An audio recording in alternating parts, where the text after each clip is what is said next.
علیکم دوستو، میں Faisal Iqbal Islamic studio all in one میں آپ کا تہہ دل سے استقبال کرتا ہوں۔ اگر آپ حضرات تاریخ میں دلچسپی رکھتے ہیں تو ہمارے چینل کو سبسکرائب کریں، ویڈیو پسند آئی تو لائک کریں، شیئر کریں۔ معاملہ اگر تاریخ کا ہو تو ملک عزیز ہندوستان کی تاریخ نہایت ہی دلچسپ ہے۔ ہندوستان کی تاریخ کے پنوں کو کھنگالا جائے تو وہاں ایک نام نظر آتا ہے، مغلیہ سلطنت۔ اور مغلیہ سلطنت کا معائنہ کیا جائے تو ہماری نظر ایک شخصیت پر پڑتی ہے، شہنشاہ ہند اورنگزیب عالمگیر رحمہ اللہ۔ شہنشاہ ہند اورنگزیب عالمگیر رحمہ اللہ ہندوستان کی ان تاریخی شخصیات میں سے ہے جو ہمیشہ سرخیوں میں رہتے ہیں، اور ان کی ہمیشہ سرخیوں میں رہنے کی وجہ تاریخی اختلاف ہے۔ اب ہم اپنی ویڈیو کو بلا تاخیر شروع کرتے ہیں۔ ہم بات کرتے ہیں تاریخ کی۔ تاریخ اہمیت اس لیے بھی رکھتی ہے کہ تاریخ قوموں اور ملکوں کو اپنا ماضی یاد دلاتا ہے۔ تاریخ قوموں اور ملکوں کو بتاتی ہے کہ آپ کا ہیرو کون ہے۔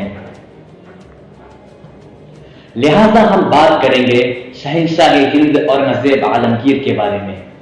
شہنشاہ ہند اورنگزیب عالمگیر رحمہ اللہ ایک اسلامی بادشاہ تھے۔ وہ دوسرے بادشاہوں سے مختلف تھے، بہت مخلص تھے، انصاف پسند تھے اور ایک نیک دل شہنشاہ تھے۔ لیکن آج کے اس بدنام زمانے نے شہنشاہ ہند اورنگزیب عالمگیر رحمہ اللہ کو بدنام کر دیا۔ انگریزوں کے ٹکڑوں پر پلنے والے جھوٹے اور مکار مؤرخین نے ایک ہیرو کو ایک ولن بنا دیا۔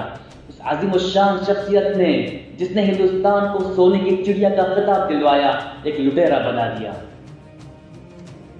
لہٰذا ہم آج سے ایک سیریز کا آغاز کریں گے جس کا نام ہوگا اورنگزیب عالمگیر رحمہ اللہ۔ تو لہٰذا ہمارے آج کے ویڈیو کا ٹائٹل ہے کہ اورنگزیب رحمہ اللہ نے اپنے بھائی کو قتل کیا اور اپنے والد کو نظر بند کیا۔ ہم اس کا خلاصہ اس ویڈیو میں کریں گے انشاءاللہ۔ مغلیہ سلطنت کے 5ویں بادشاہ شاہ جہاں کے 4 صاحبزادے تھے، دارا شکوہ، شاہ شجاع، مراد بخش اور اورنگزیب عالمگیر رحمہ اللہ۔ شاہ جہاں نے مراد بخش کو گجرات کا گورنر بنا کر بھیجا تھا، شاہ شجاع کو بنگال کا گورنر بنا کر بھیجا تھا اور اورنگزیب رحمہ اللہ کو دکن کا گورنر بنا کر بھیجا تھا۔ دارا شکوہ چونکہ شاہ جہاں کا چہیتا بیٹا تھا، اس لیے دارا شکوہ کو اپنے ہی پاس محل میں رکھا تھا۔ لیکن دارا شکوہ نے اس موقع کا غلط فائدہ اٹھایا اور اندرونی طور پر محل پر قبضہ کر لیا، اور پھر جب وقت آیا تو اس نے شاہ جہاں کی موت کا اعلان کر کے خود کی بادشاہت کا اعلان کر دیا اور شاہ جہاں کو نظر بند کر دیا۔ باپ کی موت کی خبر سن کر تینوں بیٹے اپنے اپنے علاقوں میں بہت حیرت زدہ، بے قابو، غمگین ہو گئے، حتیٰ کہ مراد بخش نے خبر لانے والے قاصد کا سر قلم کر دیا۔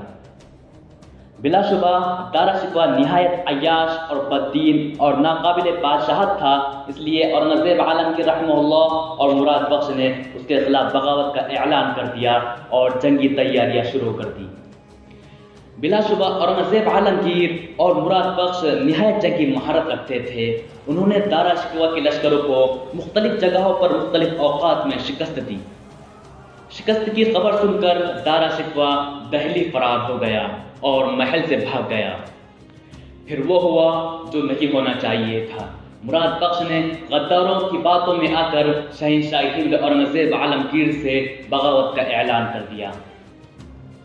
جب اورنگزیب عالمگیر کو یہ خبر پہنچی تو اورنگزیب عالمگیر نے مراد بخش کو گرفتار کروا کر زندان میں ڈال دیا، اور ادھر دارا شکوہ نے لشکر بنانا شروع کر دیا اور شاہ جہاں کی مدد سے ایک لشکر بنا کر محل پر حملہ کر دیا۔ کہتے ہیں نا، جسے اللہ رکھے اسے کون چکھے۔ اورنگزیب عالمگیر نے ایک مرتبہ پھر دارا شکوہ کو شکست دی اور دارا شکوہ کو گرفتار کر لیا۔ دارا شکوہ پر غداری کا مقدمہ لگا کر اس کو قتل کر دیا گیا۔ دارا شکوہ ہی ایک واحد بھائی ہے جنہیں اورنگزیب نے خود اپنے لیے قتل کیا۔ رہا مسئلہ شاہ شجاع کا، شاہ شجاع نے بنگال میں خود مختار حکومت کا اعلان کرنا چاہا اور پھر اورنگزیب کے خوف سے برما بھاگ گیا۔ پھر برما کی حکومت سے بغاوت کی اور بغاوت کے الزام میں برما حکومت میں قتل کیا گیا۔ لہٰذا شاہ شجاع کو اورنگزیب نے نہیں قتل کیا۔ اب بات کرتے ہیں مراد بخش کے بارے میں۔ جیسا کہ آپ نے سنا کہ اورنگزیب رحمہ اللہ ایک اسلامی بادشاہ تھے۔ اورنگزیب رحمہ اللہ نے تخت پر بیٹھتے ہی اسلامی قوانین کا اعلان کر دیا جو کہ ایک عالمی نظام تھا۔ لہٰذا اورنگزیب رحمہ اللہ کے پاس ایک مقدمہ درج ہوا جو مراد بخش کے سلسلے میں تھا۔ آخر کون تھا وہ شخص جس نے مراد بخش کے خلاف مقدمہ درج کیا تھا؟ وہ شخص اس قاصد کا بیٹا تھا جس کو مراد بخش نے شاہ جہاں کی موت کی خبر سننے کے بعد قتل کیا تھا۔ اورنگزیب رحمہ اللہ نے اس شخص سے دیت کی پیشکش کی لیکن وہ نہ مانا، پھر مجبوراً مراد بخش کو قصاصاً قتل کرنا پڑا۔ اور پھر کہا جاتا ہے کہ اورنگزیب رحمہ اللہ نے اس شخص کی زندگی بھر کبھی شکل نہیں دیکھی۔ اب بات کرتے ہیں شاہ جہاں کے قید کے بارے میں۔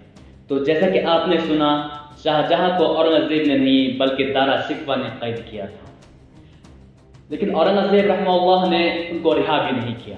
اس کی وجہ یہ تھی کہ شاہ جہاں نے دارا شکوہ کو دہلی فوج کی مدد بھیجی تھی، اس لیے اورنگزیب رحمہ اللہ شاہ جہاں سے خفا تھے۔